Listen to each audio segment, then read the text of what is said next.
కొబ్బరి బొండంలోకి నీళ్ళు ఎలా వస్తాయి? కొబ్బరికాయ పగలగొడితే అందులో ఉన్న తియ్యటి నీరు చూసి ఇది ఎప్పటి నుంచి లోపలుంది, ఇంత నీళ్ళు ఎలా వచ్చాయి అని ఎప్పుడైనా ఆలోచించారా? ఎత్తైన చెట్టుపై కాసే బోండంలోకి ఈ నీరు ఎలా చేరుతుంది అనేది చాలా ఇంట్రెస్టింగ్ విషయమే. వేసవి కాలంలో మనం తాగే ఈ చల్లటి కొబ్బరి నీరు కేవలం దాహం తీర్చడానికి మాత్రమే కాదు, శరీరానికి అవసరమైన ఎన్నో పోషకాలు కూడా అందిస్తుంది.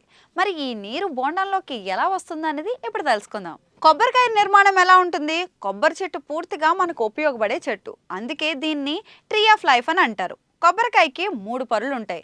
బయట పచ్చగా ఉండే మెత్తటి పొర, మధ్యలో ఉండే ఫైబర్ అంటే పీచు, చివరిగా లోపల గట్టిగా ఉండే టెంక.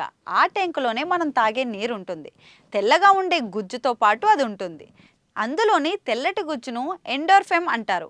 లేత కాయల్లో ఇది జెల్లీగా మెత్తగా ఉంటుంది. కాయ కాస్త ఎక్కువ రోజులు ఉండిపోయిన తర్వాత అది గట్టిగా అవుతుంది. నీరు బోండంలోకి ఎలా వస్తుంది అంటే, కొబ్బరి చెట్టు నేలలోని నీటిని తన వేర్లతో తీసుకుంటుంది. ఆ నీరు చెట్టు కాండం ద్వారా పైకెళ్ళి చివరికి కాయలోకి చేరుతుంది. చెట్టులోని జైలం అనే నాళాలు ఈ నీటిని పైకి తరలించే పనిని చేస్తాయి. అదే నీరు కొబ్బరికాయ లోపలైతే నిల్వ అవుతుంది. కాయ పెరుగుతున్నప్పుడు అదే నీరు కొద్ది కొద్దిగా తెల్లటి గుజ్జుగా కూడా మారుతుంది. ఇది బట్టీగా జరిగే ప్రక్రియ. ఎటువంటి మానవ హస్తం కూడా లేకుండా పూర్తిగా ప్రకృతే ఇలా చేస్తుంది. మరి కొబ్బరి నీళ్ళలో ఏముంటుంది అంటే, కొబ్బరి నీటిలో 95% శుద్ధ నీరు ఉంటుంది. మిగతా 5% మాత్రం మన ఆరోగ్యానికి చాలా అవసరమైన పోషకాలతో నిండి ఉంటుంది. అందులో సోడియం, పొటాషియం, మెగ్నీషియం, కాల్షియం లాంటి ఖనిజాలు అయితే ఉంటాయి.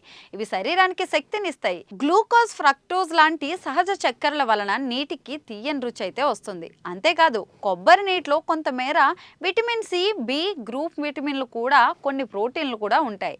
అందుకే ఇది తాగగానే తక్షణంగా ఎనర్జీ వస్తుంది. మరి బోండంలో ఎంత నీరు ఉంటుంది అని అంటే, ఇది కాయ వయసుపై ఆధారపడి ఉంటుంది. కొత్తగా కాసిన లేత కాయల్లో ఎక్కువ నీరు ఉంటుంది, సుమారుగా 300 మిల్లీలీటర్ నుంచి 1 లీటర్ వరకు. కానీ కాయ పూర్తిగా ముదిరితే నీరు తక్కువగా ఉండి గుజ్జు ఎక్కువగా తయారవుతుంది.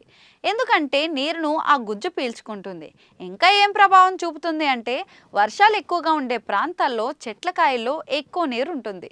అదే కరువు ఉండే చోట్ల పెరిగిన చెట్టుల్లో తక్కువ నీరు ఉంటుంది. అలాగే నేలలో పోషకాలు ఎక్కువగా ఉంటే కొబ్బరి నీళ్ళు మంచి నాణ్యతతో ఉంటుంది.